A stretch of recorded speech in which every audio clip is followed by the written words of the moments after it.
The answer is because I cared deeply about making a positive difference in helping the most vulnerable and supporting those who are most in need. One shocking incident involving Camilla's grandson reportedly turned a prestigious royal gathering into a night that guests would not soon forget. What unfolded became so disruptive that Catherine eventually stepped in herself before the situation could spiral any further. Yet the real drama began after that intervention, when an unexpected confrontation reportedly erupted between Catherine and Camilla. According to the story, Camilla moved quickly to challenge Catherine's decision, but Catherine refused to back down.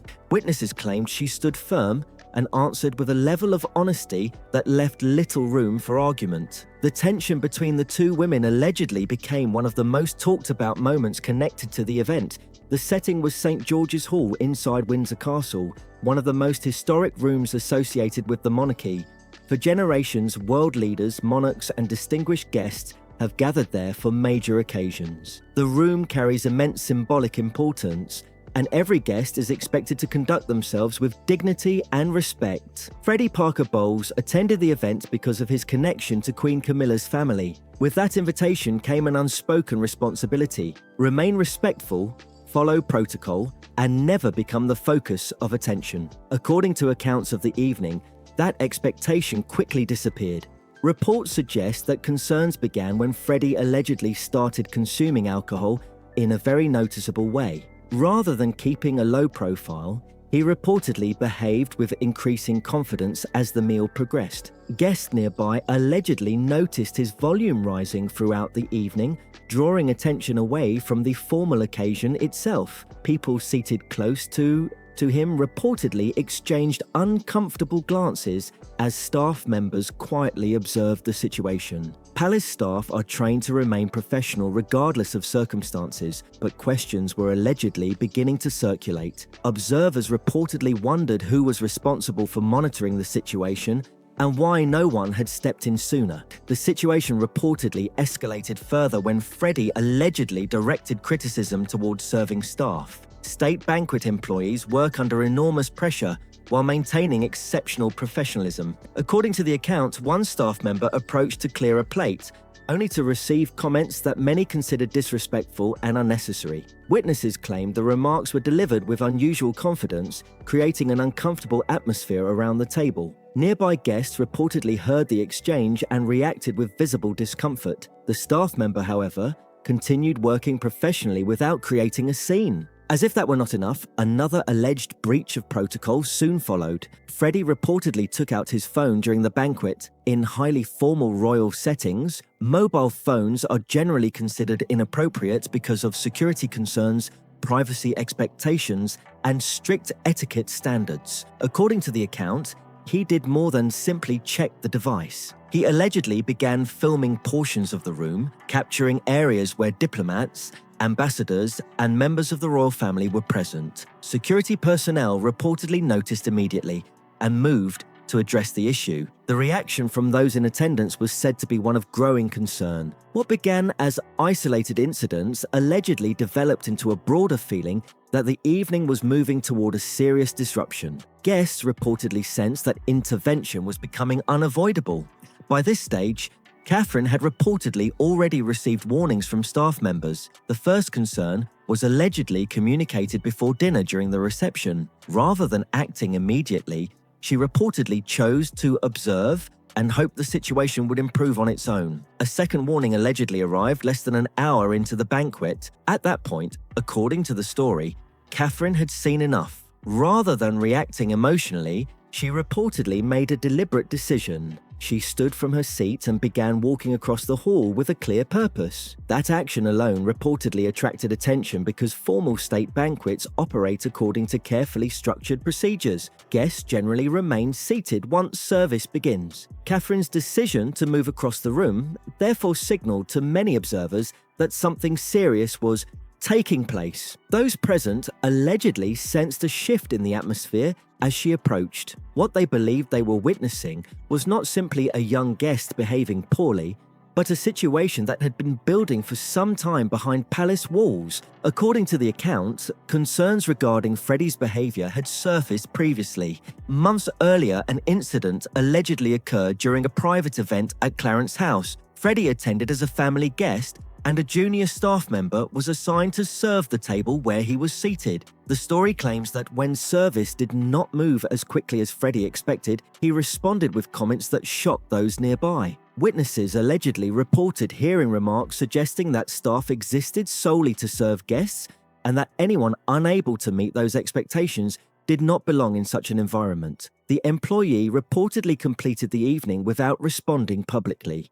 The following day, however, a formal complaint was allegedly submitted through official channels. The complaint reportedly detailed both the remarks and the circumstances surrounding the incident. According to the account, a senior member of Camilla's household received the complaint and acknowledged it. However, critics later alleged that the matter was quietly handled in a way that prevented wider review. The employee was reportedly left feeling that the complaint had not been given meaningful consideration. The story further claims that when Tom Parker Bowles learned about the complaint, his primary concern was not the treatment of the staff member, but the fact that formal procedures had been used. According to the allegation, efforts were made to keep the matter contained and prevent it from growing into a larger issue. Supporters of this interpretation argue that the response reflected a broader pattern of managing controversies through discretion rather than public confrontation. Critics believe that approach can create the impression that problems disappear simply because they receive little attention. The account points to an earlier controversy involving Tom Parker Bowles during the late 1990s. Reports from that period generated considerable media attention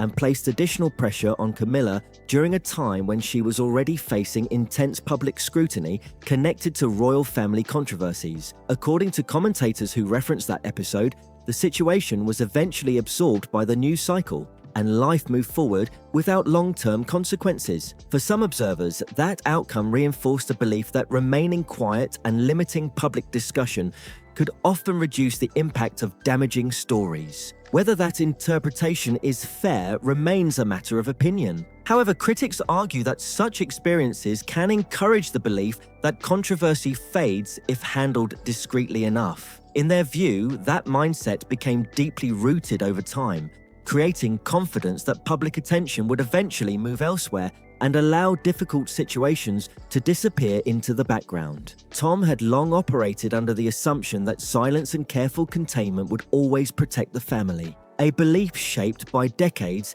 of how situations inside the institution were handled, and that same mindset had quietly influenced how he raised his own son. But what neither Freddie nor Camilla anticipated was that the internal rules of the palace were no longer being interpreted the same way, because a different force had fully stepped into position inside the monarchy, and she was not prepared to let the old patterns continue unchallenged. Catherine did not simply walk across St. George's Hall to make a suggestion or soften a situation. She moved in front of more than 100 witnesses, including foreign diplomats trained to observe every detail, and did something that instantly changed the atmosphere of the entire evening. The way she intervened and the consequences that followed for Camilla became the defining shock of the night. What made Catherine's movement across the hall so unsettling was not speed or aggression, but absolute control. She did not rush, she did not hesitate, and she did not look around for approval. Instead, she moved with a steady, focused certainty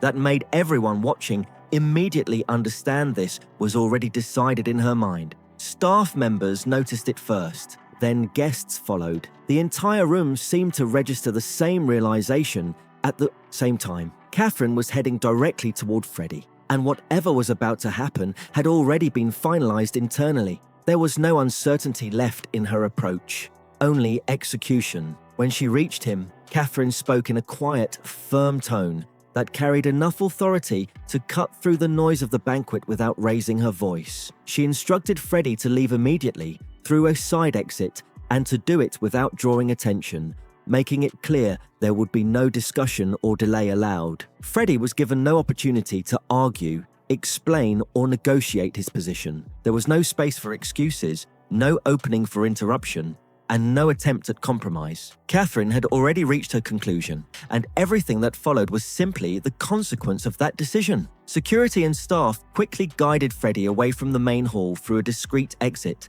Within moments, the space he had occupied was filled as though nothing had happened. The banquet continued, Music resumed its flow, and conversations restarted. But the energy in the room had fundamentally changed. What lingered was not noise, but awareness. Guests spoke more carefully, laughter softened, and movements became measured. Everyone understood they had just witnessed something rare inside a setting where control is usually absolute. The significance of Catherine's action extended far beyond that single incident. Years earlier, Diana had experienced a similar pattern of behavior being handled quietly within royal circles, where uncomfortable situations were often redirected, minimized, or absorbed internally rather than confronted directly. Diana was repeatedly advised that discretion was the expected response, and over time, she learned how deeply that culture of silence was embedded within the institution. But the long-term emotional cost of that approach eventually became undeniable, and by the time it was publicly visible, it was already irreversible. Catherine, however, was operating differently. She was not participating in that cycle of silence, and she made that position unmistakably clear. Even the symbolic detail of her appearance, wearing Diana's jewels, added weight to how strongly she was breaking from the old pattern. Camilla witnessed the entire removal of Freddie from her seat, every second of it unfolding in full view of the assembled guests. The reality of what had just happened did not fade when he left. Instead, it settled heavily across the table as the evening continued.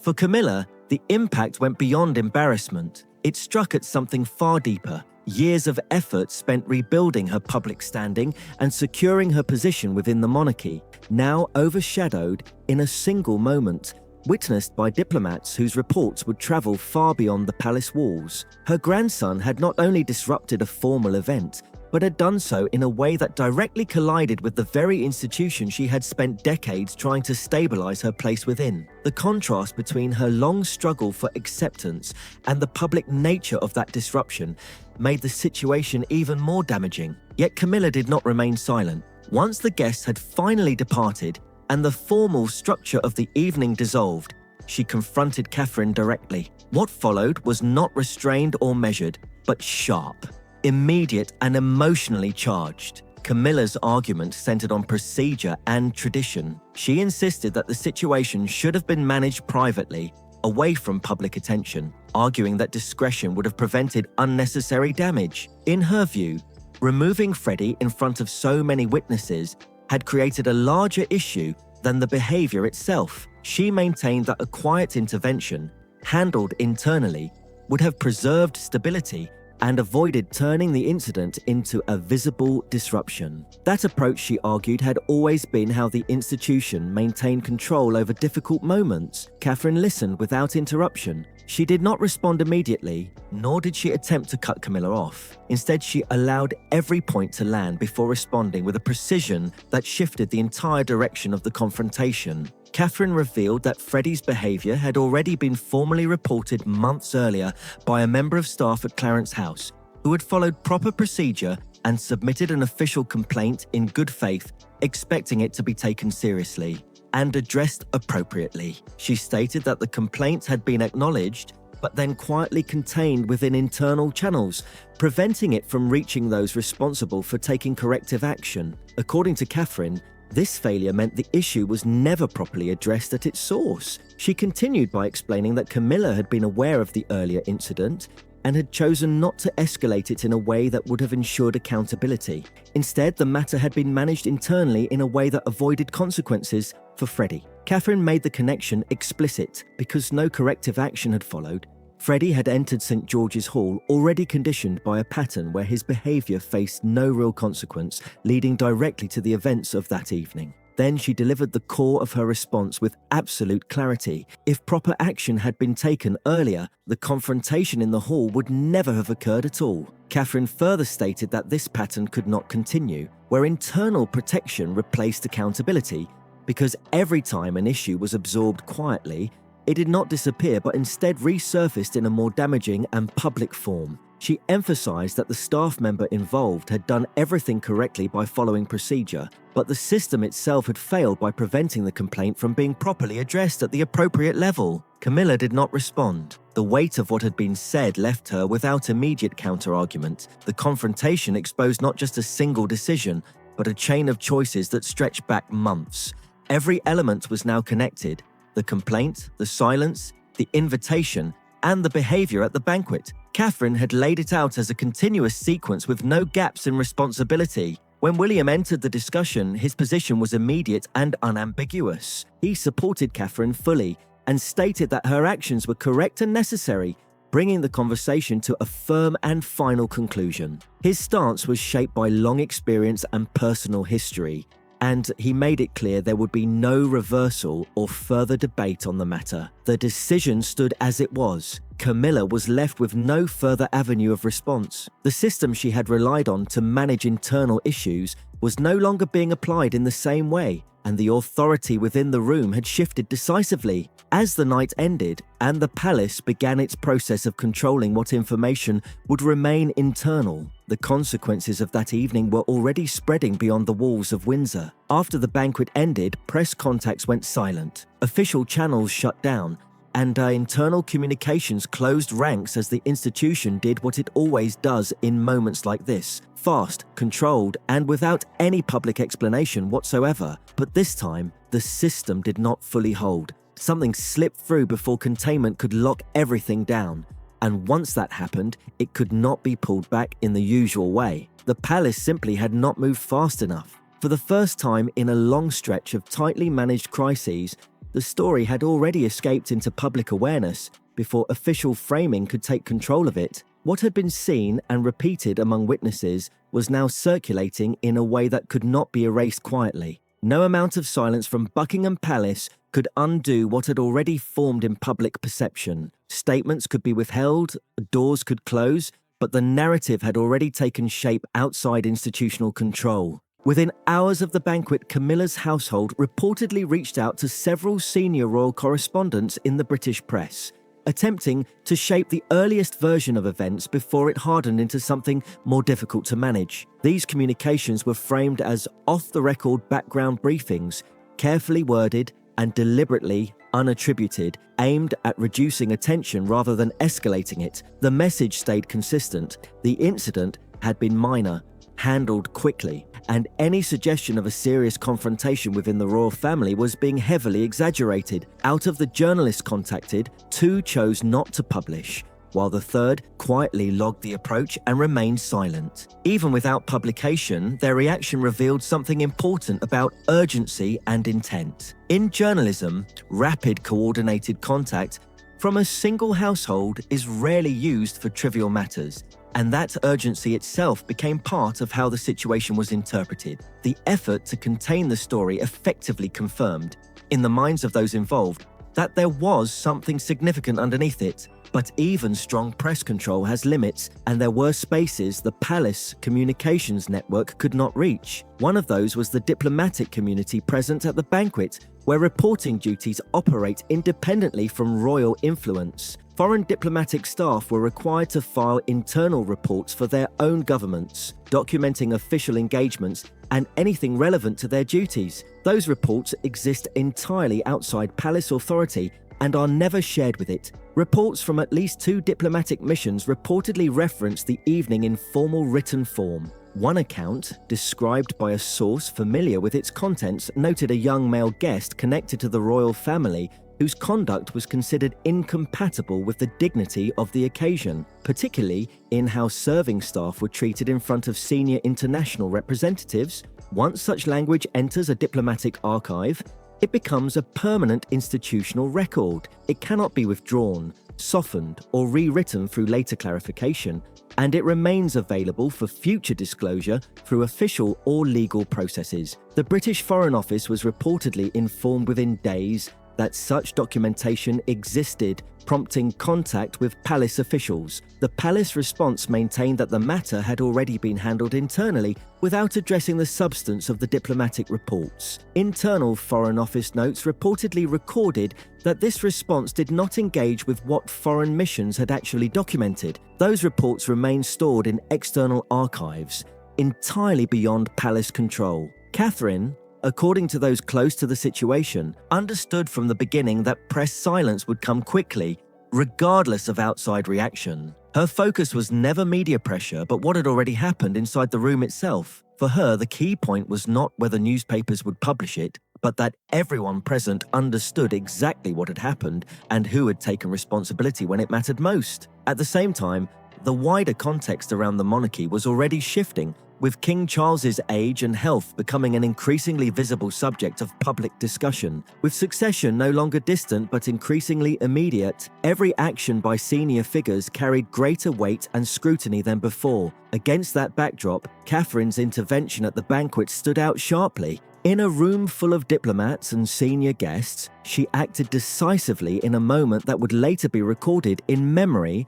and foreign documentation. Those present understood immediately that what they had witnessed was not just discipline, but a signal about how authority was being enforced inside the institution going forward. Camilla had long relied on a system where discretion and internal handling contained problems before they became public. That approach depended entirely on the assumption that silence would always hold under pressure, but that assumption was starting to fracture. The internal environment around the monarchy was shifting toward a different kind of accountability, where certain actions could no longer be absorbed without consequence. In that shift, Catherine represented something fundamentally different, not containment or silence, but direct intervention when boundaries were crossed in a setting where visibility could not be avoided. The night she crossed St. George's Hall, wearing Diana's jewels, and removed Freddie Parker Bowles from the banquet in front of more than 100 witnesses